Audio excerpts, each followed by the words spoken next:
for buffalo and hippopotamus. They might, but there's a good chance that they're going to follow through. And then the animal that probably gives the scariest mock charge, in inverted commas, or warning charge, is a lion. And 90% of the time when a lion charges somebody on foot, they're not going to follow through. I've heard stories of lions salivating on a person's shoe, getting that close and then turning around and running away. And that's also very important to remember. We've all of us have been given that warning charge on foot by lions before, and it's terrifying in the beginning. Lots of noise, lots of growling, and that's when you start shouting at the lion. And they always turn around and run away, in my experience. I've never, obviously, I'm still standing here, I've never ever had a situation where a lion's followed through. That, of course, doesn't mean that you assume that they won't, ever. I think he looks absolutely stunning in this light, with the golden grass. This is definitely my favorite time of year. It is beautiful. There we go. See, that grass is much nicer than that marula tree you were eating earlier. Nice and soft.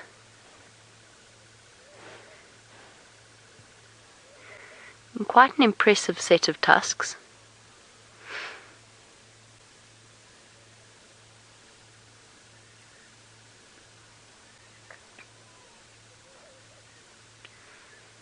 You can see him using his trunk and his feet in sort of combination with each other. So he wraps his trunk around a clump of grass, and if he can't actually pull it up, then he kicks down at the base, at the stems and at the roots, to just pull it up and put it into his mouth.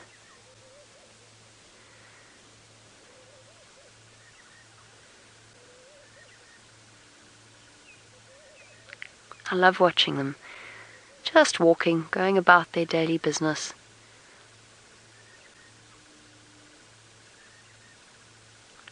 Tail swishing quite happily, flicking away the flies.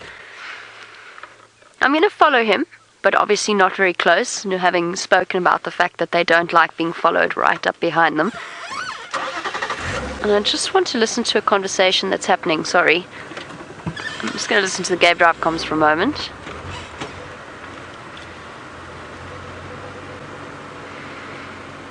As our Ellie takes a gentle stroll along the road, let's find out whether Brent is taking a gentle stroll. I think perhaps an impossibility for him. Gentle snooze. Now, we're in quite a thick area, and we've found this wonderful little spot underneath the russet bush willow. Now, if you come back from out, you can actually see the grass has been flattened all around me. And it looks like there's a group of kudu that have slept here. Now, the reason I think it's kudu and not buffalo or something like that is there's lack of feces. So if this was where a buffalo bull had had a snooze, we would definitely see quite a lot of dung.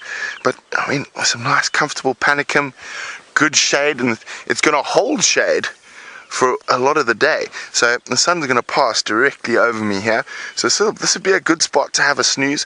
And looking at the grass, how dry it is, I'd say they slept here last night. Now, the one problem about lying down like this is my radio aerial's facing into the ground, so sorry Rebecca, it's breaking up. Let me sit up and then I should be able to hear you again. But you can see quite a nice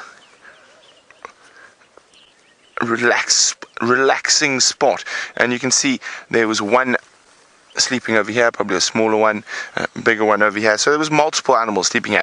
Now James is wondering, where's the best place to look for a puzzle bush? Not here. You want to look on the edge of sort of sodic sites, alluvial floodplains, where there's a bit of drainage, there's high salt and mineral content in the soil. So not a good place for a puzzle bush here. I'm not sure where James is, but I have seen puzzle bushes on Chitwa, and depending what area he's looking, and where Jamie is, I think she's still on Arathusa, there are some puzzle bushes. I think they've got a better chance of finding one than us this morning, just because of the area we're walking in. So this is one of the areas that we lose a lot of animals in when we're in the vehicles. It's very thick. There's lots of fallen trees. There's three actually little river systems that run into here, and this is also the last place Herbie had Karula's tracks going into 3 weeks ago. So we just, and a hunch, we're coming through here. Now we've actually walked a long way today, so we've probably already done about 5 kilometers or so, 4.5, 5 kilometers, and we've checked the whole boundaries. We're really hoping to find any tracks or any sign of what happened, but so far no luck. But we're going to keep searching. I think my nap time is over, so we're going to head down towards the treehouse waterhole at the moment. So all these little river systems actually flow into the treehouse waterhole, so who knows what wonders abound back here. And you can see Herbie's quite close to me, just in front, and we are walking through some very, very thick area, and we're quite close to a waterhole, so there's always a good chance that, especially now as it's getting a bit warmer, those big buffalo bulls might be meandering down there. So, and also elephants as well. So we're going very slowly, checking very carefully. It is a really lovely area to walk. It's not an easy area to walk. It's not the type of area you would go on a traditional bushwalk if you're at a safari lodge. You tend to avoid areas like this. But of course, we've got Herbie with his many years of experience, coupled with mine. I think we'll be okay. Let's just have a look.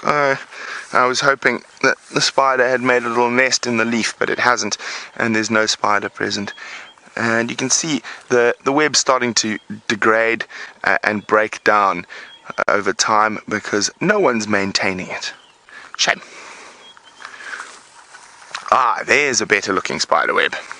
That's a nice one. And with this nice morning light, Martin, watch out through here, watch out the thorns there. Ah, and the owner seems to be hiding, or has been eaten.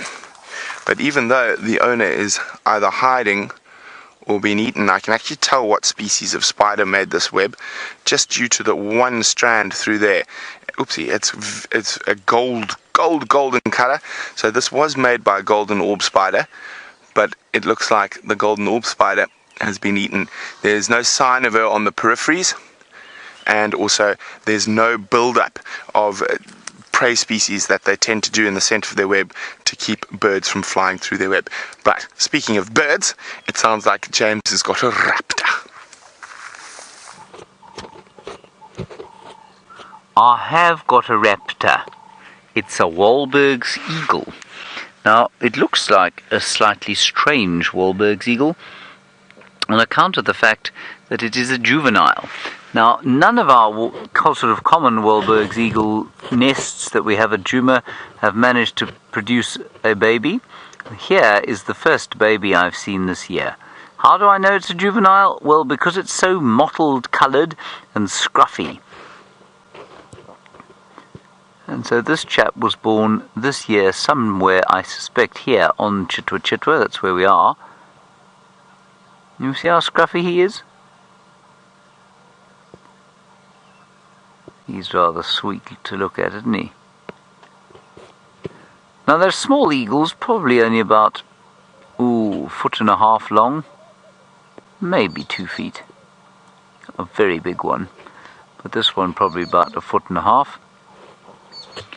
And it will shortly, of course, have to make its migration. Nothing like as spectacular as the swallows. It'll go up into northern and central Africa, and hopefully avoid the political and civil turmoil that sort of plagues that part of the world. Now, we had reports of Tundi coming in and around here, and I'm afraid we've failed to manage to find her again. We're going to keep looking, though. Stanley, I think what you say is true of most birds. You say, is it true that eagles will not return to a fallen chick?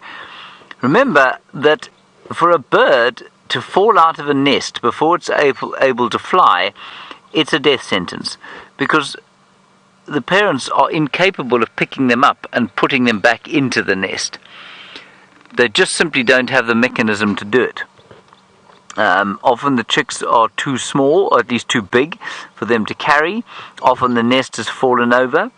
Often they don't have the strength in their talons or their claws to be able to pick them up and take them back. They don't have disease or beaks designed for it. So yes, I would say it's absolutely true that if a sort of nestling or fledgling eagle falls out of its nest, I think it's very unlikely that the parents will be able to save it. And certainly the only bird I have any sort of experience of in that particular context is a Wahlberg's eagle.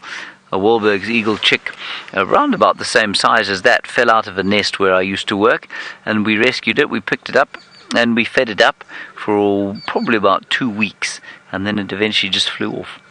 So it had no chance of surviving without its parents or without us, because it wasn't going to get back into the nest.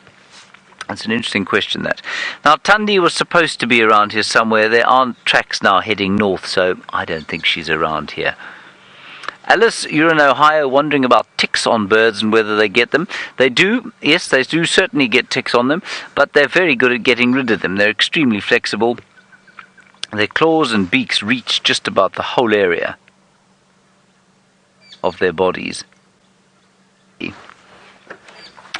Consulting detective, your detective work is clearly not working very well this morning. You say, why are they called Wahlberg's eagles?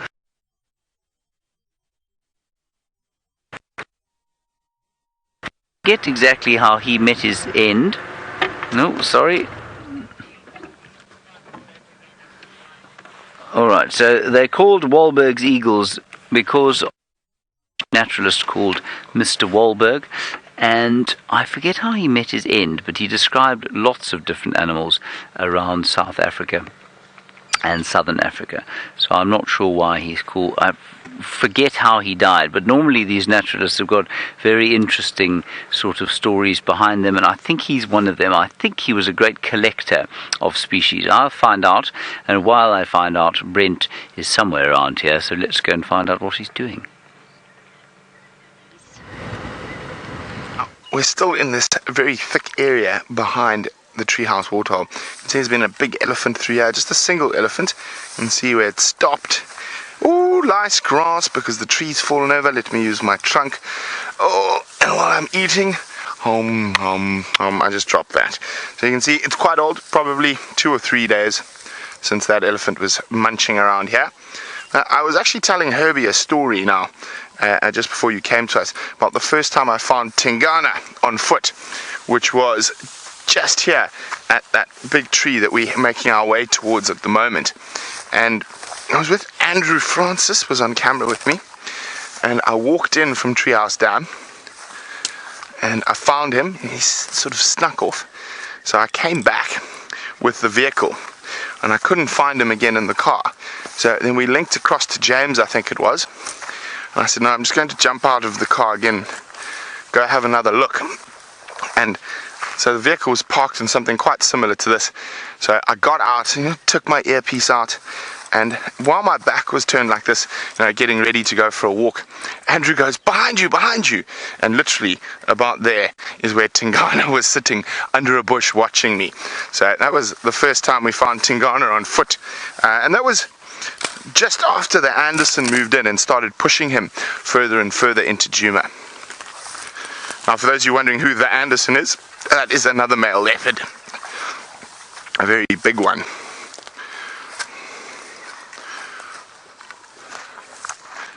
So we've seen quite a few leopard kills in this little section here. We've seen Tingana, I've seen Karula, Mvula, Konuma, Quarantine, all with kills in this little thicket area here behind the treehouse waterhole. Now, of course, the closer I get to the water and the hotter it gets, the more careful I am getting close to any waterhole, because the buffalo are more than likely moving down towards there now. But we're going to keep checking very carefully through here. While we do that, it seems like Jamie has broken the cat duck. Let's go have a look. Yay, we have indeed broken the cat drought, and right up until 2 seconds ago, we had this beautiful picture of two male lions looking straight into the camera with their manes sort of aglow around their heads with the sun behind them. They've both gone back to sleep now. They're fast asleep. Of course, I was thinking about guessing which two they were, but I think my guess was absolutely, in fact I know my guess was absolutely spot on. We've got Mufmo and Tinyo, Mufmo on the right and Tinyo on the left. And it's always wonderful to catch up with them once again. So for our new viewers, this is 2 members of a 4-member strong dominant male lion coalition known as the Birmingham Boys. And these are the 2 that we actually probably see the most regularly around here. And that's Tinyo off to the left, who I have to say is looking particularly hungry. If you have a look at the curve of his belly, you can see his hip bones are sticking out just a little bit. It looks as though he could use a good meal.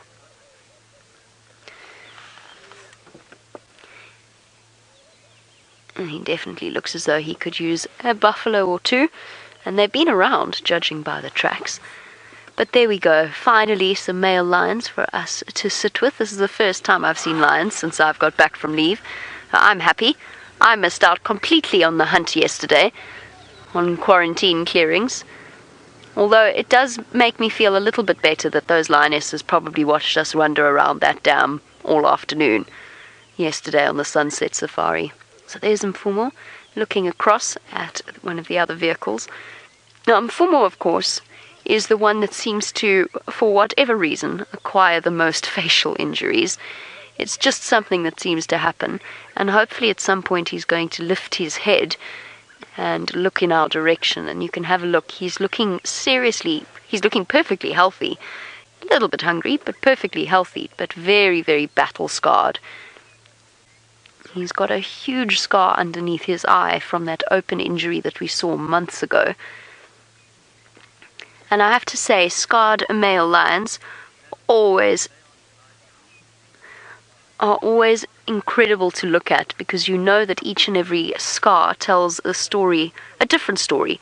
A story of a fight over a female, a story of a fight over food, or a story of a fight with other male lions. Yes, is it getting very hot there, my boy? Hey, Tinyo. Yes, you look like you could use a buffalo or 2. I have not seen these boys look this hungry in a long, long time. There he goes, off to the shade. And very shortly, I imagine Mufmo is going to follow. And he's going to flop down there. Perfect. And down again. And there's beautiful Mufmo with his scar underneath his eye. Doesn't he look intimidating now? Not that he didn't always, but their manes have filled out. Oh, big scratch behind the ear.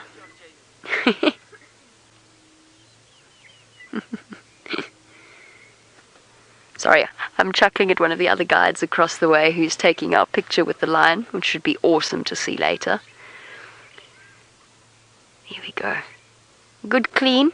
Generally speaking, when any of our big cats do this, when they lift up their heads and start to preen, cleaning their chest and their paws and giving us a couple of big yawns, that means he's getting up. Although I could have told you that regardless, because the sun is now baking hot, and the 2 of them have been lying warming up. Hello, boy. Even though we know these lions so well, and we're so comfortable with them, there is always something riveting about the stare of those yellow eyes straight into yours.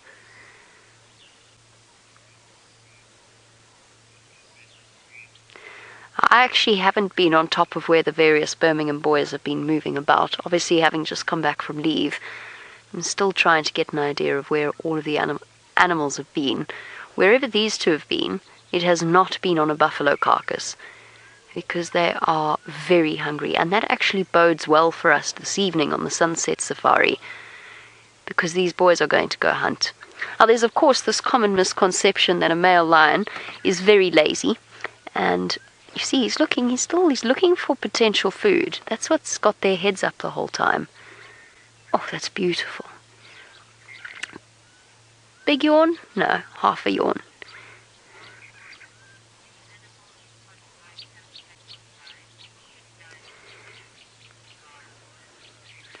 I've just touched upon the fact, before we go into male lions and their hunting abilities, and just touched upon the fact that as we stare into his yellow eyes, Lara, you want to know if the eye contact makes a difference, if the animals respond differently to eye contact between, another big yawn, between us and them, and if we should avoid looking them in the eye.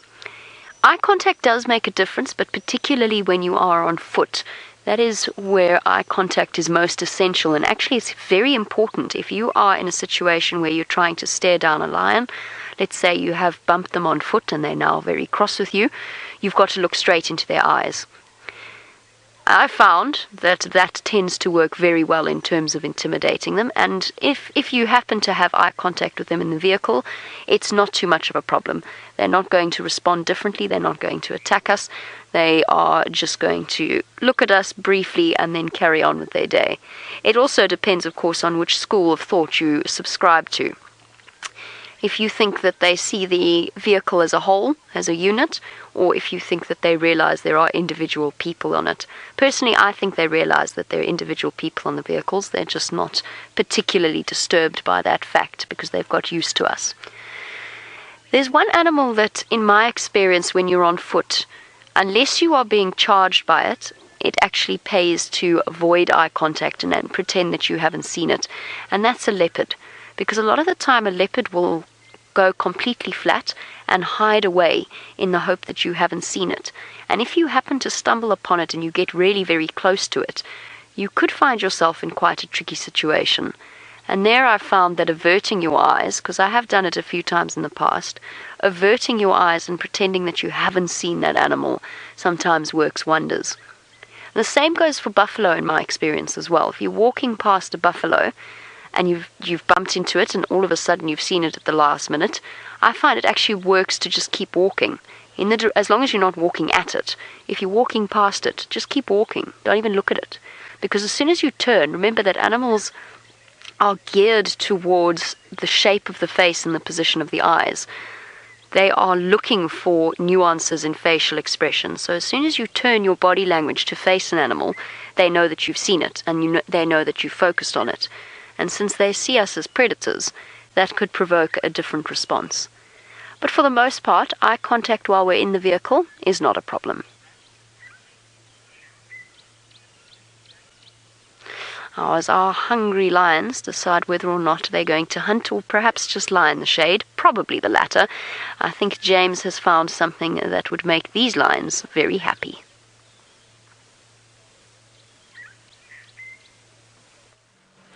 They should definitely be coming to hunt here. Now, the Impala here have a quite interesting story in that they are not very easy, they're not very relaxed. And I immediately thought, well, that must mean that something is here trying to devour them. But if you look at those ones, it doesn't look like they're particularly terrified, does it? Well, that's because they're not. And the reason that they're not looking particularly easy or relaxed at the moment is because the males are starting to chase them. And there's one particularly large male in the middle of this throng somewhere who's giving them uphill. That one is playing with the stick for the first time. You always see something new out here. Those two are playing with a stick. One, the very young male, one exactly a year older than the other. And still that yearling is clearly producing some testosterone because he's showing a little bit of aggression. Now I want to move slightly forward because the big male was in here and he's starting to make his grunting noises. Well, before we do that though, that's just a lovely picture in there, isn't it?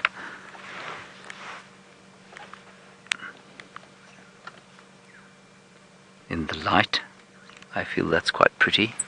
Don't you, Craig? Don't you think it's pretty? Delightful, yes. Good.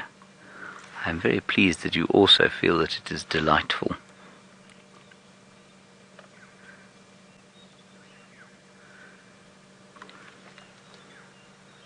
Oh, very peaceful day out here.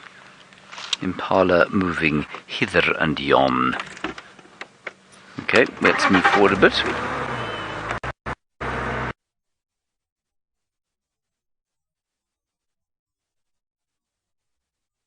You nasty fellow.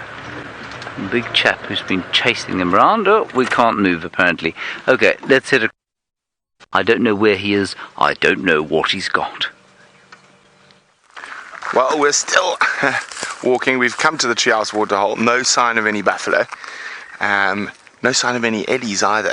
Now, in the afternoon, these areas seem to be inundated with the bigger game. But we have walked through some seriously thick stuff today, and poor Martin's really had a baptism of fire because I think we've done about triple what we normally do on a bushwalk. But we have to find any sign of those leopards. So there's one block that we haven't checked too much yet, back down towards Twin Dams. So there's a little river system that flows from Treehouse Dam down into the Mawati, just to the north of Twin Dams. So what we're going to do is we're going to walk along the road here, parallel to it, and then once we get to the junction with Weaver's Nest, we're actually going to duck into that and check thoroughly in that area where there's no roads again. And it's heating up at the moment.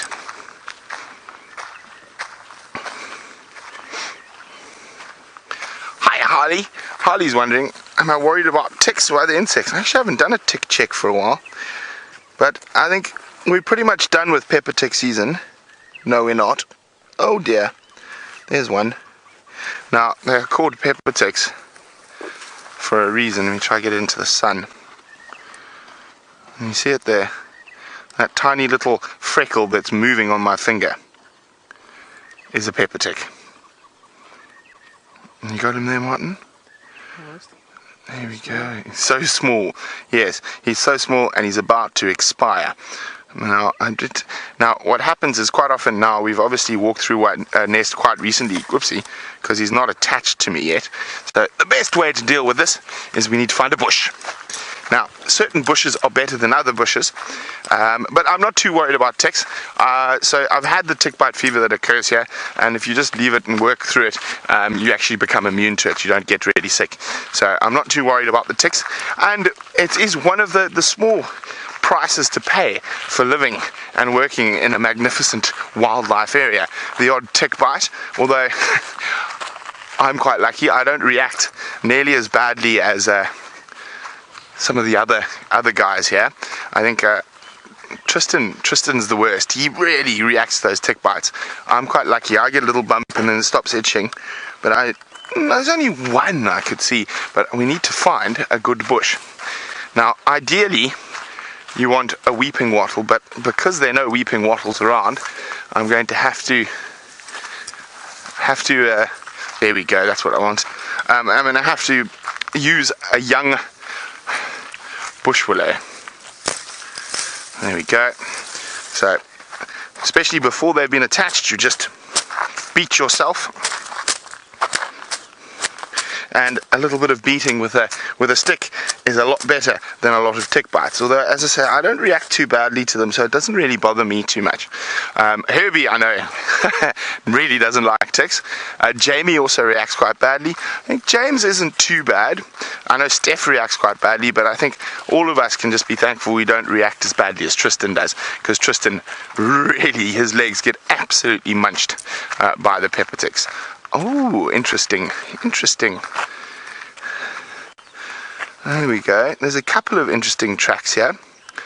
So there's a tortoise that has walked through. You can see his two legs there. But then on top of the tortoise tracks, quite a big bird, probably. Let's see if we can see any bird tracks. I think probably a hornbill has had a dust bath on top. So you can see this whole big section here, and a big circle here is where the hornbills had a really good flap about.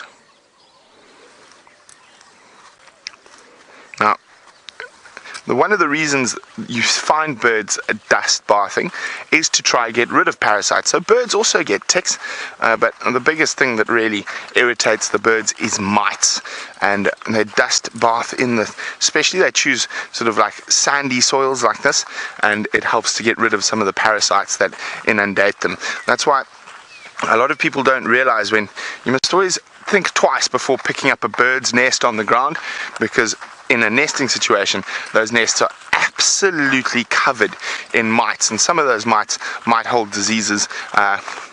Unlikely, but otherwise they're just going to bite you and be very irritating. Now, we haven't seen much in terms of mammalian life this morning. I was really hoping we might bump into some Ellies while we're wandering. It looks like, not sure whether Herbie's found something or... No, he's just standing in the shade. It's getting really warm. Oh, I hear something. In this long grass. I think it's going to be very difficult to find, but they're alarm calling at us. It's some dwarf mongoose. I can actually see all their tracks on the road. Herbie looks like he can hear them. So a tiny little dwarf mongoose. Let's see if there's a termite mound around. Oh, there he is.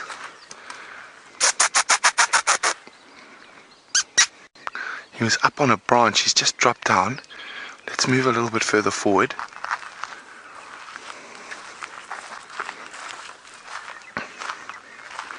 See if we can spot him. There is a termite mound. Now, sometimes when there's a nice termite mound like that, they might come up from the back of it to give us the evil eye. So, especially in the long grass, they'll like to get high when dealing with a predator like us. And they know we're not going to probably go try dig them out of their holes. But I think they're just going to keep alarm calling. They're not really too interested in us.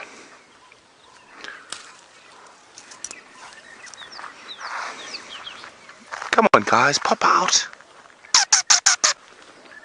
No such luck. Well, hopefully we can find some in a slightly more open area.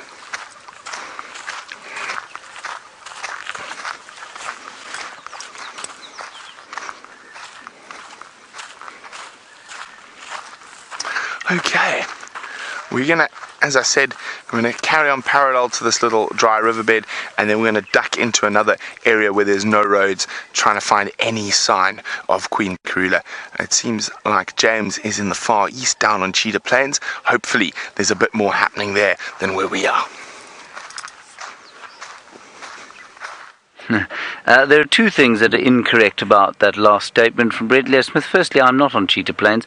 I haven't been today. And secondly, there is no action going on here at all. I have had various garbled reports of Tundi's tracks going north, south, east, west, into trees, out of trees. Somebody even said they saw her flying overhead. I just don't know. Let's have a look over here.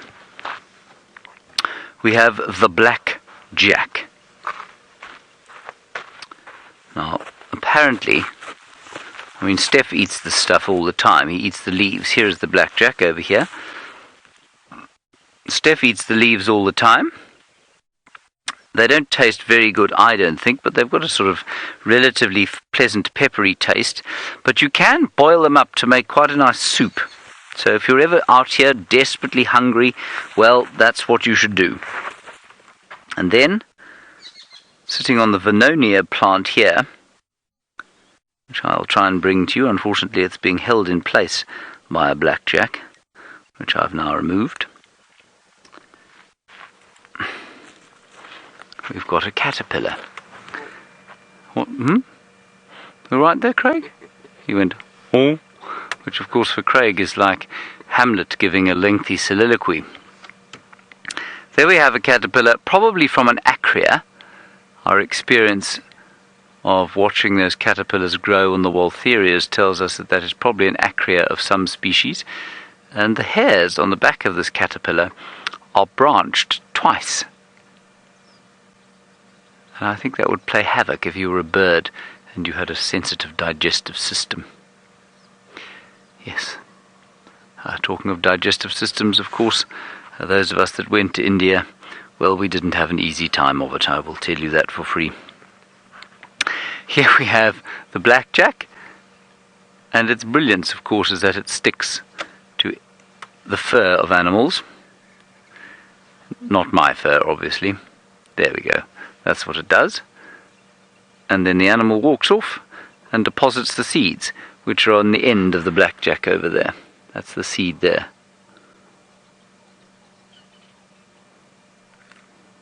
Also known as khaki bos, and khaki bos means khaki bush, and I'm not sure why it's known as khaki bos, because it's not very khaki at all, so I don't know why it's called khaki bos. Let's continue.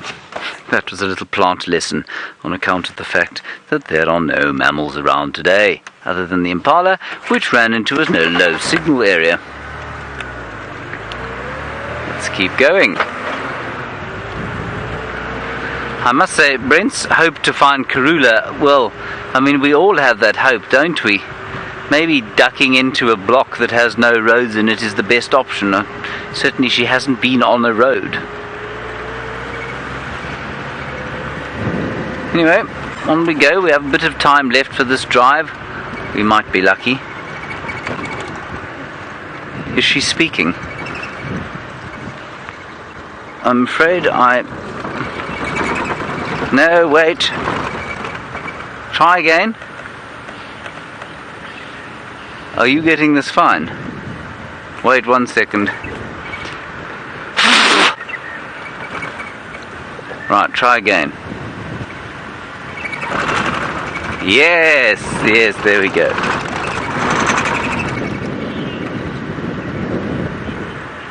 Ah, the cat's mother, yes?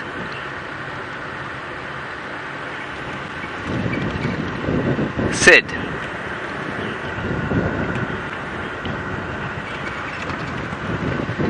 Right, Sid, you say when animals are transferred between parks, do they take time to get used to their environments? Absolutely. And one of the things, of course, that many animal movers or game capturers have to do is build a boma. And a boma is a sort of, well, there's some pigs on the road. That's got nothing to do with the boma. They run away from us. Sid, a boma is a sort of wooden enclosure, if you like, and just about always with animals you put them into a boma for, I don't know, depends on the animal really, anything from a day probably up to a few months, and then you will release them slowly into their new area. Now that's so that they can get used to the smells and sounds and sights of that area, and also so that the other animals of the area can get used to them and get used to their smells and that sort of thing, get used to their presence. Now, I mean, the Kruger doesn't do a huge amount of importing of animals because it's big enough not to have to. But if you run a small reserve in other parts of the country and you want to keep your genetic stock such that your animals don't interbreed with each other, then yes, it does have to happen. So they'll often take Kruger elephants and put them in various places to sort of mix things up genetically. Lions, the same thing. And then yes, absolutely, those animals will require a period of habituation before they can be released. Cats especially are quite difficult because we know they're territorial, so unless you're introducing cats to an area where you're pretty sure that there are no other cats, it can be very difficult. I'm just going to stop here. There is somebody on the road ahead, and they have stopped. And I'm trying to see. No, they're coming this way. I thought maybe they'd stopped at a leopard, but they have not. Tracks of the male lions that Jamie was with earlier are on the road here.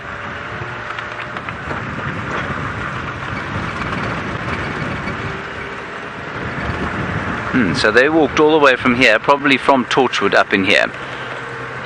In the meantime, Brent Leo Smith has got some interesting tracks that he'd like to show you. This is a very, very cool track. Now, most of the time when you see a snake track, you can guess at the species, but it's very difficult to be exact unless it's a track of a certain snake in very soft sand like this. So this is a puff adder track. And the reason I can tell it's a puff adder track is this little line running down the middle of the track. It is going that way into the thick grass there. Now I'm going to try show you why. So a puff adder's got a very unique movement. So most snakes, when they move like this, and you'll see the track like that, and they use the movement of their body to move. Now only two species of snake in this area move in a straight line. One is the puff adder, and basically they have little muscles on their belly, and what that happens is they move like this. Well, these tiny little contractions on the muscle. The only other snake that does that is a python in this area. Of course, when they get a fright and they need to move quickly, they won't. Now, I'm going to try emulate. So the end of a puff adder who's got a really fat body for a snake, but they've got a tiny little tip to the tail that sort of sticks out like that. Now, this is not going to work, because I'm trying to think about how I can demonstrate this. Because, of course, the whole body has to go, okay, let's just do it like this. So, see, that's a puff. Oh, that's the stick's not the right stick. I need the soft sand. Let's start again. Let's do it again. So, as the puff adder drags, it's got this tiny little bit of the tail that sticks out the back, and it's quite hard compared to the rest of the snake. So that's what's leaving this little drag mark. And you can see as it goes over a bump, it misses because that little tip is still sitting in the air. Not a very big puff adder. You can get puff adders tracks that'll be that wide as well sometimes. So this is not a big one. I'd say probably length, probably about this long, probably about that fat, but still a very fat snake for a short snake. Now I've managed to make myself dirty. I'm very good at being dirty. I literally can be very clean as soon as I get out into the bush. Even if I don't sit and play in the sand like I'm doing now, I still manage to somehow become filthy in a matter of minutes. It is an art and a skill that my mother and many a school teacher could never understand. But we're going to keep walking. While we do that, we're going to go back to those very skinny Birmingham boys. It is, of course, a very special talent that Brent has. Just hold on one moment. Sorry, I just have to talk to someone. How's it? How are you? Good, thanks.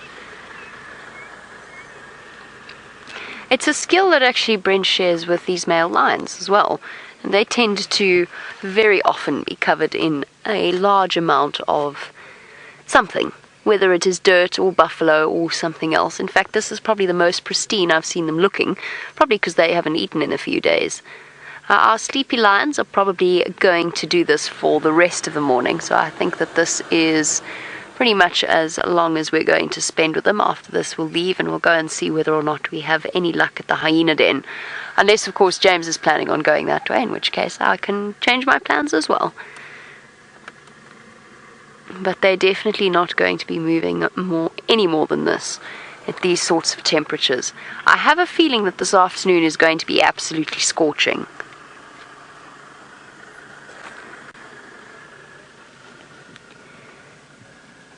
Quite happily snoozing away. I really genuinely have not seen them look this hungry in a long time. This is Tinyo, and you can see that his hip bone is sticking out at the back there. And Tinyo's mane is so much darker than that of Mufmo.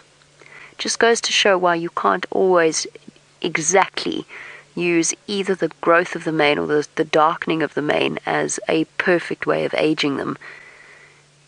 And Tinyo's always had dark marks, sort of the remnants of mange around his face as well. He's quite happily snoozing away.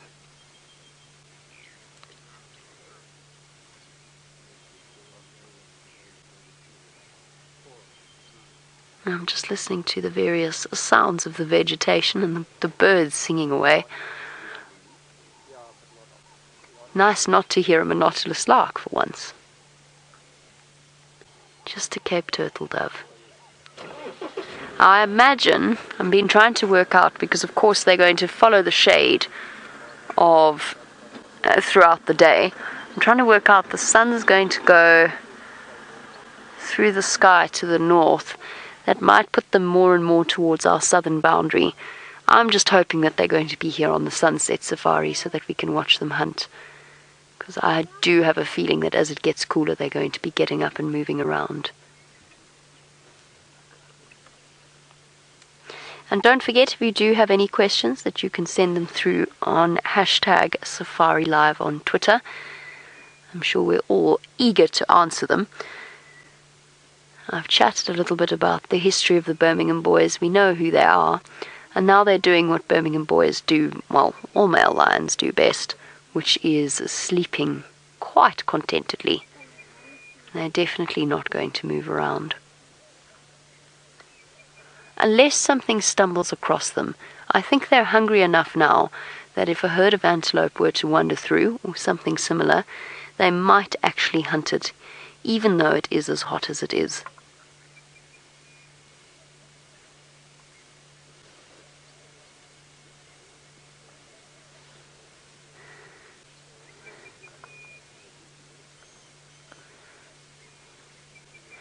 And welcome to Kelsey. We've been chatting a bit about the lion's mane, and Kelsey would like to know, what age does a lion grow its mane? Just hold on 1 second, Kelsey. I'm actually looking for a specific chart. I have somewhere here. Now, typically the lion's mane will start to grow at around about a year old. You'll start to see the tufts around their head. By a year and a half, they've got funny little mohawks. By 2 years, they've got even funnier looking mohawks because it tends to grow in the middle first. And by 3, it starts to fill out. And it's only really around 5 or 6 years old that you get to the full mane of hair, and that will continue to grow throughout the lion's life. I mean, we've seen the Matimbas with their dark manes extending all the way down their backs and their chests. And of course, there's a genetic component as well. So there is a degree with which in certain lions their manes will go darker, and in other lions their manes will stay blonder. And that's why I'm looking for this chart. There's also a slightly different... Nearly there, sorry. There's also a slight difference between the growth rates of lions and their manes in different parts of the world. So in certain areas in East Africa, for example, you'll notice the lions have big manes quite soon, whereas they tend to be somewhat slower growing in, for example, sort of West Namibian lions.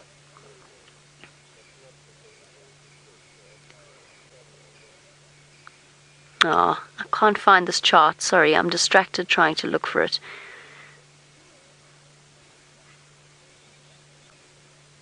No. The only way to really accurately age a lion is to have a look at their teeth. And it's the condition that their teeth are in, the amount of wear and tear on them. And you sort of have to look at the picture as a whole, rather than just one individual feature. So not just the teeth, and the nose and the scars and the mane growth. You have to look at it all together in order to try and guess at a lion's age. And of course we're lucky in that most of the animals here, most of the cats here, have relatively comprehensive histories. We know that they were born, when they were born, and where they came from. But in other areas where you just have no idea, it could be a nomadic lion that's come wandering in. And that's when you have to start to apply those principles. Generally speaking, lions' noses darken with age, but you've got to be careful with that, because sometimes you get old lions with pink noses. Now, you can't entirely just use that as a way of aging them. So if we were to look at Mufmo and Tinyo, let's use them as an example, just in terms of mane growth. They've got impressive manes, they're full manes. They've got a few cuts and scars, but all dominant male lions do. Their teeth are still relatively white and in good condition, and their manes are starting to go dark. But there's still a few patchy bits of their manes. They're not long and extending all the way down and around their shoulders and their chests. And so you can sort of put them at around about between, if we didn't know anything about them, you'd put them at around about between 5.5 to 6.5 years old. Just adding up all of those different factors. You've got to be careful with Tinyo's face as well, of course, because those are not just scars that are left behind. It's scars from mange as well. It's not just fighting scars. And I feel as though they make him look a little bit older. You can't really see their noses in this particular position, but you can see there's still a bit of pink. Speaking of new lions coming in, Daniel, you want to know if a new pride of lions came in, would it be easy to identify them? A new pride of lions? Yes, probably. And there's a comprehensive idea of just how many lions there are in this area. We might struggle a bit if they came in from Kruger, just because there isn't necessarily the same amount of monitoring happening there, particularly the western side of Kruger, where there's not much in the way of human roads. So there's not much activity around there. There's not much happening around there. What was I talking about? I'm sorry, I'm distracted by the game drive radio that just went off in my ear. Oh yes, identifying them. The one thing that does happen is occasionally male lions disperse very, very far from their original natal range. And truth be told, you can't fence a lion. They can move under, they can move over a fence. The reserve that I used to work at was a completely closed system before I started working here. Completely closed system, and all of a sudden there was a strange male lion, and then all of a sudden there were two more strange lions that had come in, we think, from Baludi, but we just, truth be told, will never know. So it does happen that male lions come in from unexpected places, and once that happens, the chances of identifying them are quite slim. It's possible. You might find that there are pictures taken of them when they're younger. Often they're quite skittish and it takes time to habituate them. It's unlikely to happen here that a new group or unexpected group of males would come in. It's always possible. You can never say never in the wild, but it's unlikely just because there's so much intensive monitoring happening of the various prides and the various coalitions.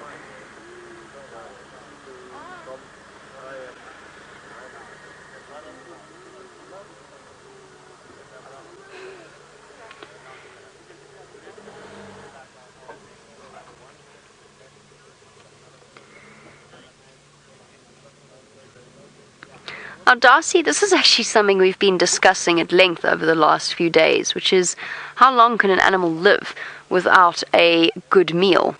And you're wondering about how long can a male lion go without a good meal.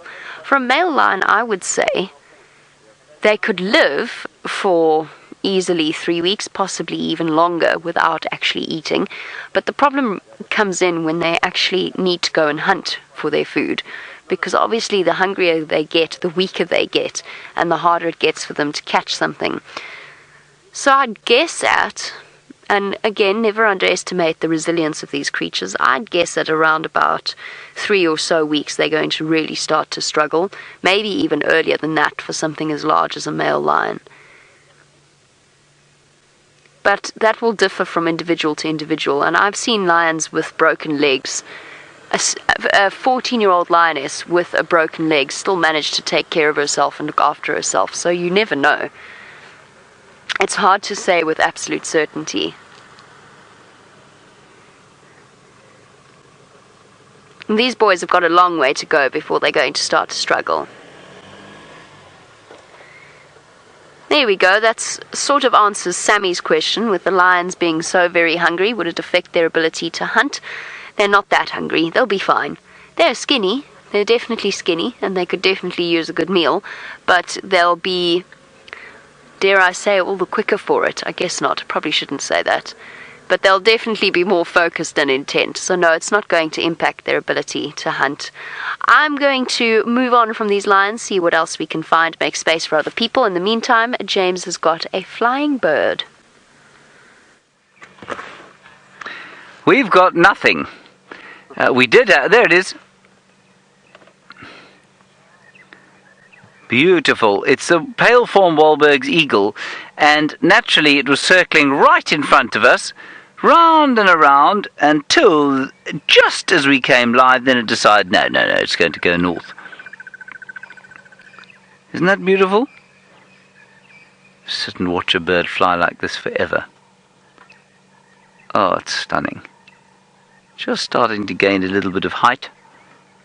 As the sun starts to warm the earth and the thermals start to rise, the lions go inevitably to sleep as they have done now. Now it's quite difficult from your angle to see, of course, how quickly that bird's going up, but it's getting quite a lot smaller.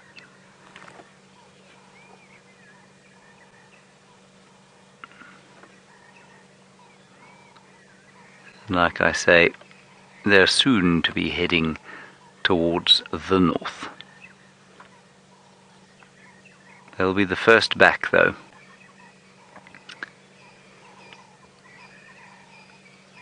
And I do wonder when these monotonous larks are going to leave as well. They're still all around. Peep-a-deep, peep-a-deep, peep-a-deep. Isn't that lovely?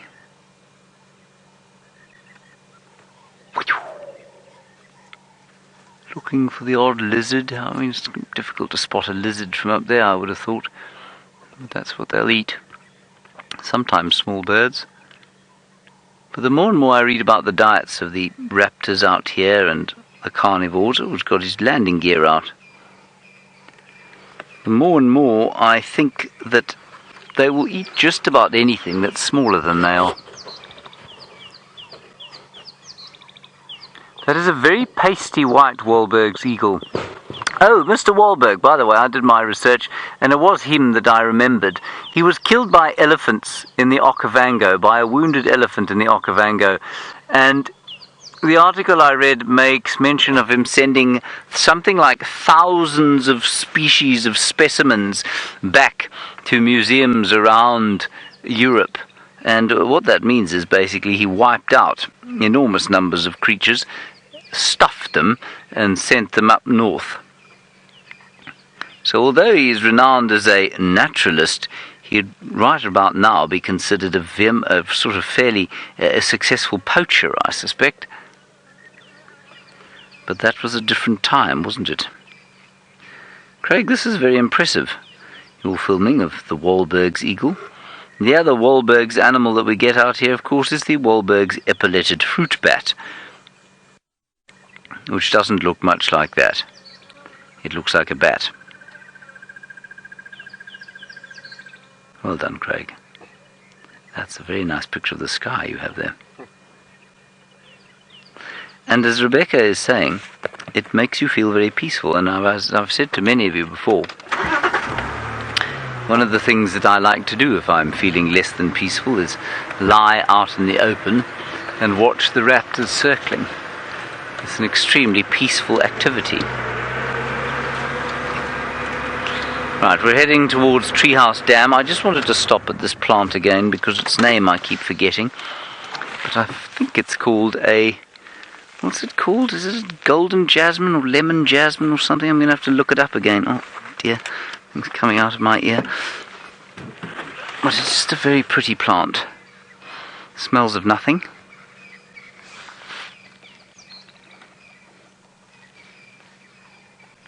And one of the rare few where you open the book and there it is.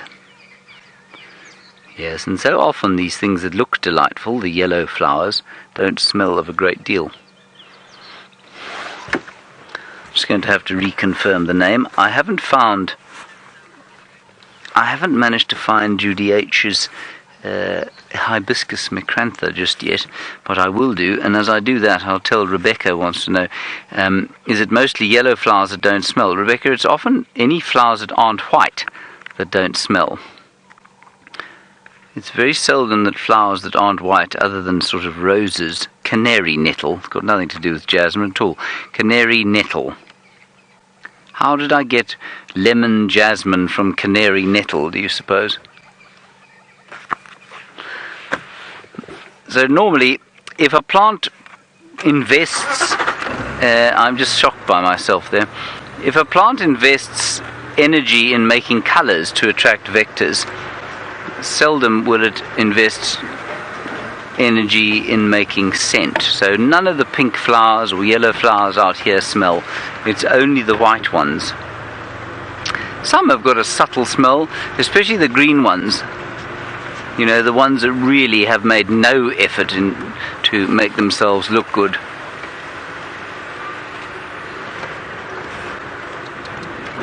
Right, treehouse dam just around the corner. Almost certain there will be one pig there, and that's probably it.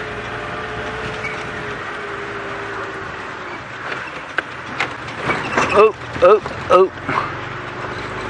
Bumpy, windy.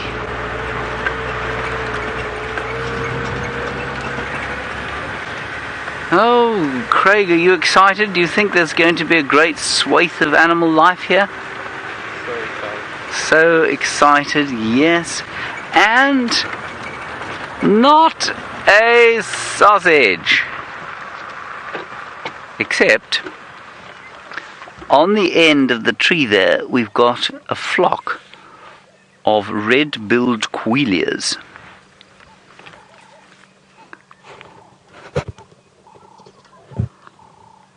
That's wonderful.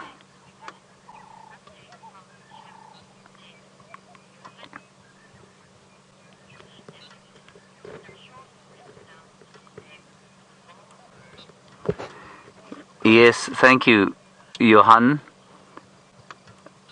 No, not Johan, sorry. Who sent that message through? Jim. You say Johan Wahlberg was a Swedish naturalist. Yes, he was indeed, and you say he therefore would have said his name Wahlberg.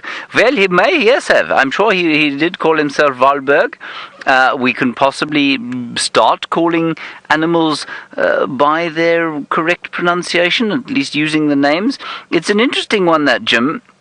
And it's one that I actually think about quite a lot, because, for example, in South Africa, we have a number of places that have an English derivation of the names, and I often object to them. For example, the very name Shangaan is not, in fact, it's not a word in Shangaan. Shangaan is spelt in English. They spell it Shangaan, and that's become the sort of norm. But the real word is one A with an E on the end of it, because that's actually, if you listen to it carefully, that's how it's said. And so I always go on and on about that, and then I was thinking to myself, but what about a place like Paris? No Frenchman calls Paris Paris, nor does he call his language French. He calls, he calls it Français, and he calls Paris Paris. And yet, if you were to sit in a conversation and say, I'm going to Paris, or I'm going to learn to speak Francais, you would, people would look at you as though you were being an idiot. So it's an interesting one, and yes, obviously the Swedish Wahlberg would definitely not have called himself Wahlberg, it would have been called Wahlberg. So maybe that's what we should call it, I don't know. Thank you, Jim, for pointing that out. It is an important one.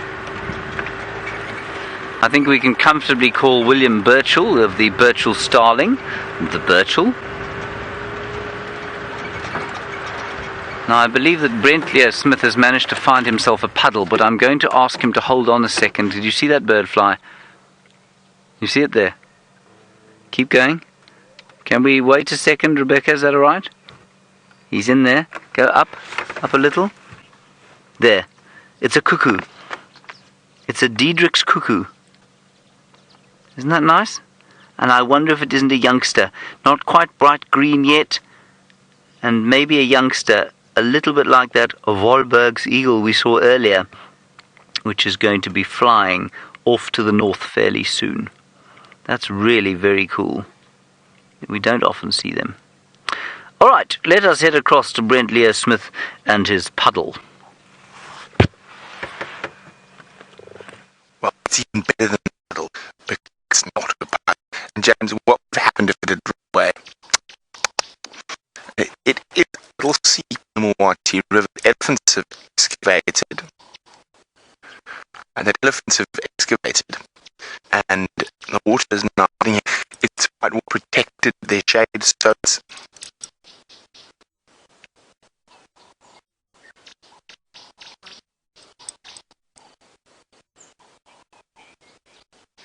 We'll be back. We're just having a problem. Back to James. Sorry about that. We just need to reboot the bushwalk backpack. There's a beautiful L'Orange butterfly in there. You see the two l'orange butterflies in there, Craig. I know butterflies are not easy to film, but there's nothing else. And they're so pretty. Well done. Don't know what they were actually. I think they're probably an Acrea species. Very nice.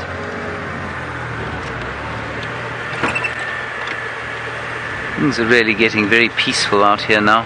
Not that they've been particularly frenetic this morning. This is where Shongalai was last seen, her tracks anyway. Walked along here and straight out. Lots of red-billed Queleas sometimes. Now they of course will arrive in great numbers. There's a whole flock. See them there? They of course will arrive in great numbers with the grass seeds.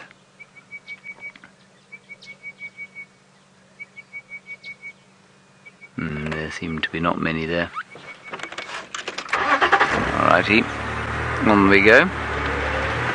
Alright, Brent has managed to reboot his bushwalk pack and he's now still at his paddle.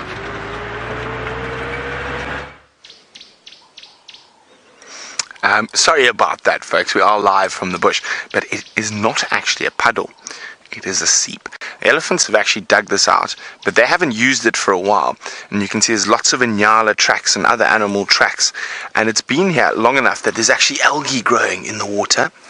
Now, it's been very hot today, and we've walked very far. Martin's done very well. It has been a properly long bushwalk today, probably 3 or 4 times more in distance than we normally walk. But now, because it's been so hot, I'm quite thirsty. Now, this is an ideal spot to find a drink. Now, when I used to work in southern Tanzania, we used to go on anti-poaching patrols of 3 or 4 days, and we can't carry enough water for 3 or 4 days. And fortunately, that area was inundated with little sand rivers, and that's where we used to get our water. Now, this one is a little bit dirty at the moment, and I tried to do one a little bit earlier and hoping it would clean while we're waiting, but unfortunately not. So what I would do if I was out in the bush and I needed a drink of water, and I wasn't in a big rush, because this water is probably perfectly fine to drink. I might even drink some out of the main puddle just now. But if I was being fussy, I would do like this. I would dig myself a little hole here, and I'd put a little wall between the main puddle and myself. Make it just deep enough you can see that there's water coming in from underneath. And the trick is not to let the sides collapse. So actually my trackers up there taught me how to do it. So you actually just want to leave a little lip like this. Now this little lip that I've left here is actually where the water is feeding out of. Now the water looks quite dirty, but see, it's deep enough now that I can actually put my hands in. So what I would do now, if I wasn't in a rush, and now it's been a hot morning, we've walked far, so I'd dig a nice little puddle like that, and then I'd probably find myself a good shady spot to have a rest till we started walking again. And over this time of about half an hour, 25 minutes, this water would actually become crystal clear. Now, this is only if you're lucky enough to find a seep like this, but normally you would actually have to just dig it straight out of the sand, and you want to find spots where there's damp soil. You can see how damp the soil is here, so it shouldn't take me too long to get water again. And here we go. I mean, sometimes you can get cleaner water quicker from doing this. Now, again, you've got to be so careful about the sides falling in. You want it deep enough that you can get a handful of water out like that, but you don't want it too deep, because if you keep digging, that's exactly what happens. Your sides fall in. So it's quite an art to dig a nice... You can always get water, but to get nice, clear drinking water, you've just got to be patient and take your time. See, now I'm worried about the sides falling in. So there we go. That should work now. So there's a little undercut that you can't really see. There we go. You can see it there. And the water is actually seeping in from the undercut here. And that's where the clear water is going to come from. There we go. And I've drunk many, many, many liters of water from spots like this. Oh, this is so nice. It's really hot, so that's quite... Let's cool down. So fortunately, I'm not desperate for water, so I don't have to wait half an hour for this to get clean before I drink it. I can grab some water from Herbie's backpack. We're going to start making our way slowly back towards camp. While we do that, let's go see what Jamie's up to.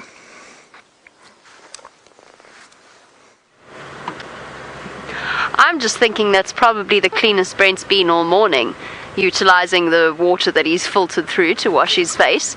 Well, your timing's perfect, because I'm just going to go. It's unlikely that they're going to be home, but I'm going to try anyway, because we didn't have any luck this morning. But I'm just going to try and see whether anybody's home at the hyena den. You never know, we might just get lucky. It's a bit hot, and generally at this time of the day, the female hyenas, the mothers of the cubs, take a well-deserved break. They go off away from the cubs and go and find themselves some shade somewhere to sleep for the duration of the day.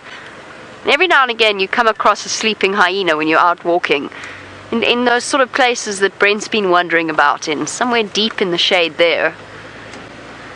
But it doesn't happen nearly as often as you would think it might, considering there's probably about 20 hyenas wandering around Djuma, and they're all sleeping somewhere during the day, but we hardly ever see them. Pfft, no fly. Come on, Ribbon, please be home. It is a stretch. I know it's a stretch.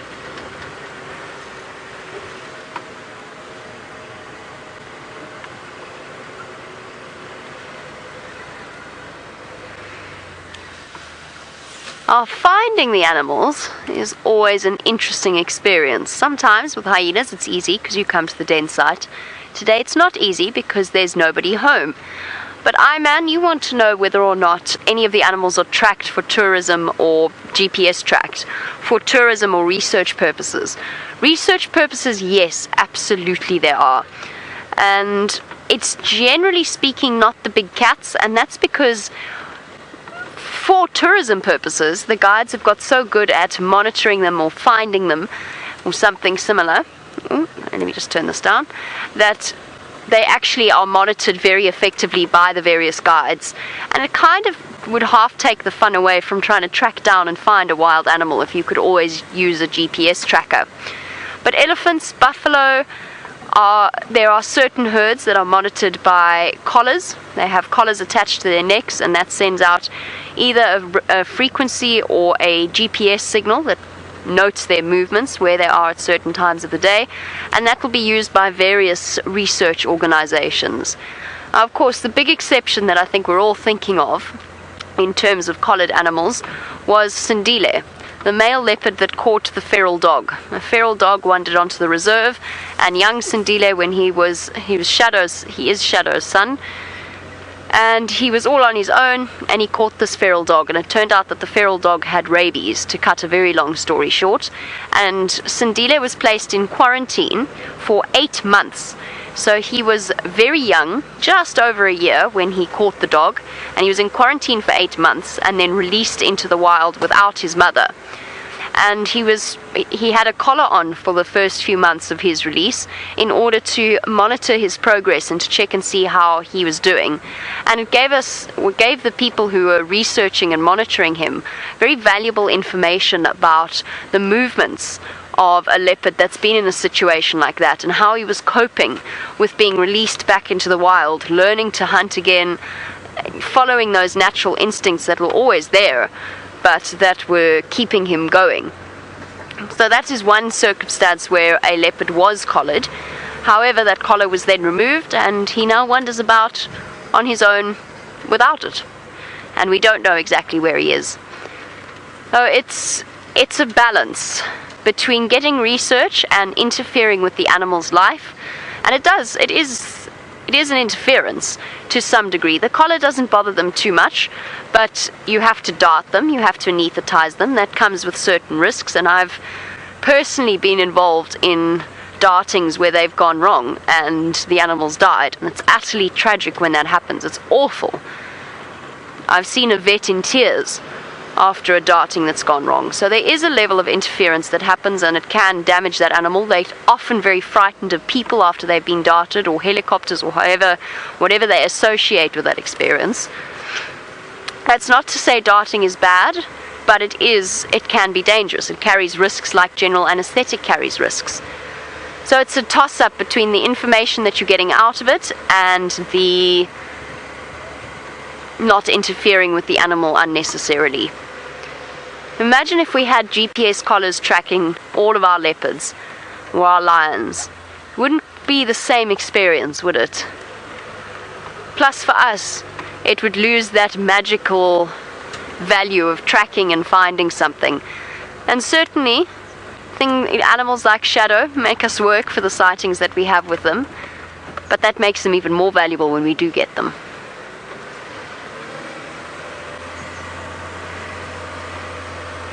I can't find any mammals apart from the lions and the elephant today. I'm going to carry on searching though. I will not be defeated, and while I do, let's go and see what has encouraged James to get out of his vehicle. Hello everybody. Here we are with it's a spider's web in a digitaria plant. Can you see it, Craig? Did you think I was just standing here for fun? Can you see it now? Here, let me point it to you. You got it there. Oh, well done.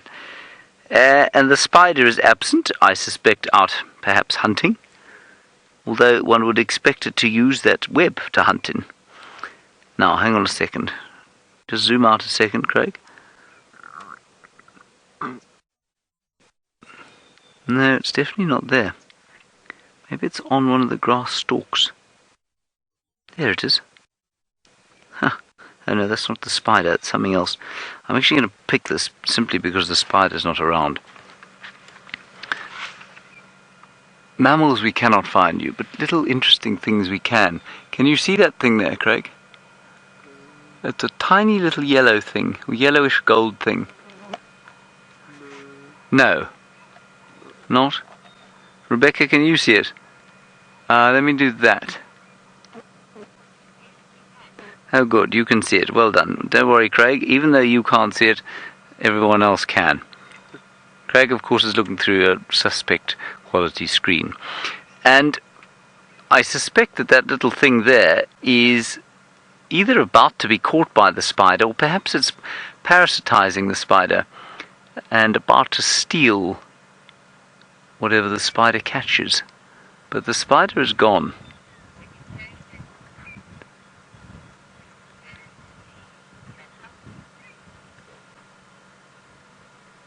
Got it there. Now what that creature is, I couldn't begin to tell you, I'm afraid. It's an insect of some kind. It is not a spider.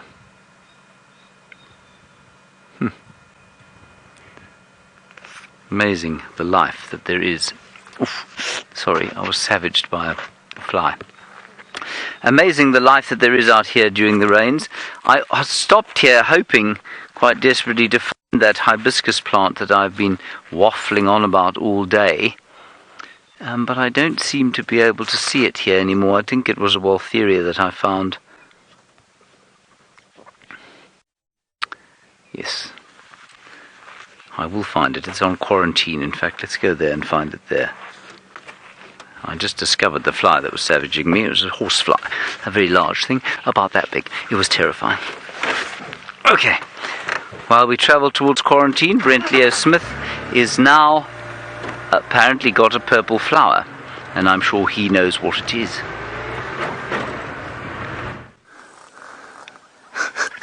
I don't know where James found the fact that he thought I had a purple flower.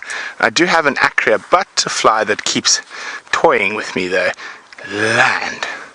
Land, but there we go. So there we go, beautiful little. Look, oh no, it's off. If you go too close, they're going to fly away. It looks like a little Christmas tree acrea. There we go, flutter. And onto its favourite host plant, the Waltheria indica. So that's where the plant that they lay their eggs on and sequester hydrogen cyanide from. They are my favourite family of butterflies. They are absolutely exquisite. Now, we're coming towards the end of the bushwalk. Herbie and I were just trying to discuss how far we've done. I said about 6 k's. Herbie reckons we've done much closer to about 9 kilometers this morning. But it was worth it because we now know for sure where Karula isn't. And maybe we need to start thinking out of the box about where to look for her. Herbie and I were having a chat. We haven't really checked the area between Vulture's Nest and the dam yet, but it's unlikely because if she was in this area, I think Shangile would have found her.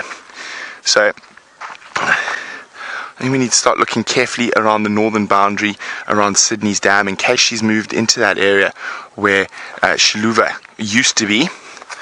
Other than that, she could just be off mating, although it's getting a little bit long. We're just going to have to play it by ear. Karula has disappeared in the past before, but since I've been here, never for this long. So it is a little bit troublesome. But we will see what happens. As I said, only time's going to be able to tell. But we've had a very lovely walk. It's been beautiful this morning. The last little bit has been quite warm, but not too bad. But fingers crossed. I'm still very hopeful. I've still got a good feeling Karula's going to appear. And of course, the harder you work, the harder you look, the luckier you get. So fingers crossed, maybe the sunset safari, maybe tomorrow morning.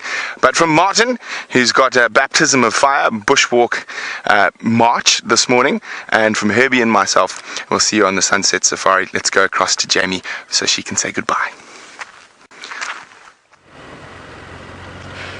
While Brent meanders his way home, presumably, I'm also meandering slowly back towards camp. Unfortunately, it appears as though James and myself have chosen the same route, and I'm currently driving in his dust cloud, and it's quite the dust cloud that he's left behind. I'm assuming that he is very eager for breakfast, or possibly just getting out of our way before we put him on camera. He's ducked away around the corner very, very rapidly. I'm going to go slower because I don't feel like eating James's dust. Didn't expect to see him round this corner. I thought I was being thoroughly original going this way home, but apparently not. Brent is right though. We've had a few slow drives, but it's always enjoyable to look at some of the smaller things. And we still had lion and elephant, I suppose. I want to find Shadow. I'm desperate to find Shadow. And Karula, of course, but I have a feeling Karula will show up regardless of whether we look for her. One day we'll just turn around and she'll be there, as she so often does. But Shadow takes a great deal of effort. And it's been an exceptionally long time since I've had a chance to catch up with her.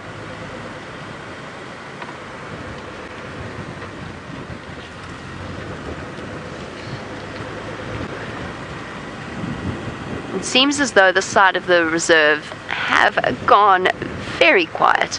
Apparently all of you are saying thank you for a great safari. It's a pleasure. You don't need to thank us. We're just happy that we can share it with all of you. It's half the joy of being half the joy of being a field guide is to be able to share these special moments with other people. Not nearly as much fun. It is as much fun on your own, but it adds an extra level of enjoyment when you're able to share it with people that you know are like-minded and that enjoy seeing the animals as much as we do. Oh, how wonderful. I've got special news for you. James has managed, by driving ahead of me by 5 minutes, find something very special for you to finish off our sunrise safari. Thanks everybody, and we'll see you this afternoon. We have something very special indeed.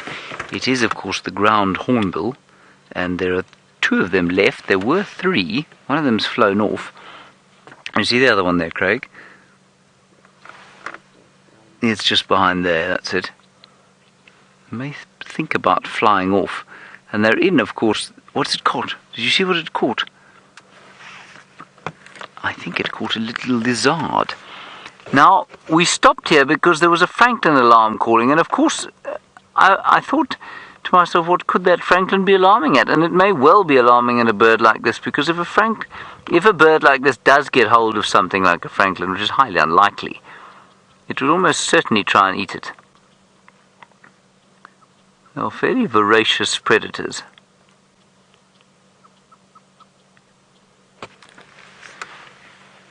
I'm not going to try and get too much closer, because I think they will fly off, but let's just try a little bit now.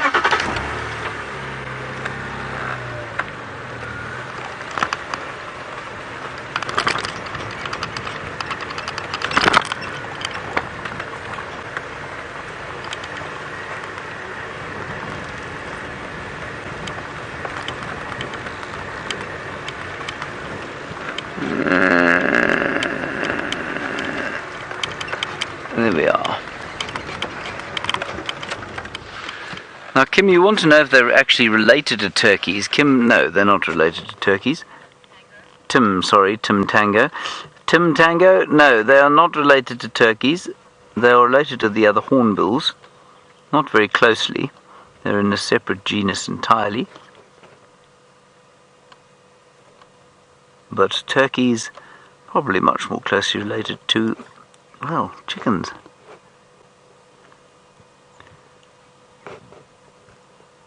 Now, turkeys are native, of course, to the New World, aren't they?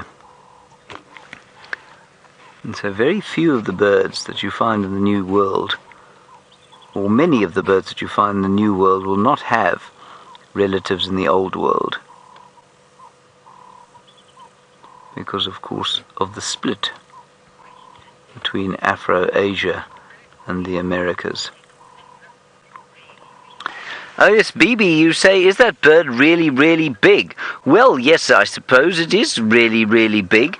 They are very large birds indeed. They stand probably about 2.5 feet off the ground, so that's tall. And I'll tell you what they weigh now. I've forgotten what they weigh, so I will check it up for you. So they are very large. I mean, in some cases, a big one could stand 3 feet off the ground, I suppose. Yeah, no, I mean, in this particular book, one says that the biggest bird was 4 feet tall.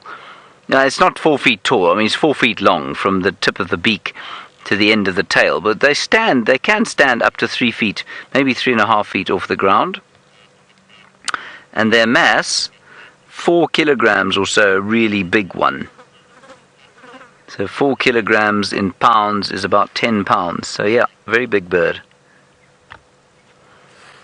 And they always are, I mean, the weights are always slightly difficult or slightly disappointing to read because, well, a bird is just never quite as heavy as you think it's going to be on account of the fact that they are covered in feathers. And we dissected a spotted eagle owl the other day. And I mean, a spotted eagle owl is about that big, it's puffy and fat like that. And we thought, well, there's going to be quite a lot of flesh under this thing. Well, by the time we'd plucked it, it had shrunk to about that width. It was the same height. It had a scrawny neck about that fat. Its head was only about that big. So it really is, there's a huge amount of feather making up most birds. And of course, that helps them to fly and stay warm. That is going to be it from this part of the drive today. So thank you very much for joining us. A big thank you to Brent and Jamie and the huge efforts they made to try and find mammals out here. It hasn't been an easy time of it. Perhaps it'll be easier a little bit later today. Mostly, of course, a big thanks to all of you for coming on drive and keeping the conversation going. We will see you today at 3:30. Bye-bye.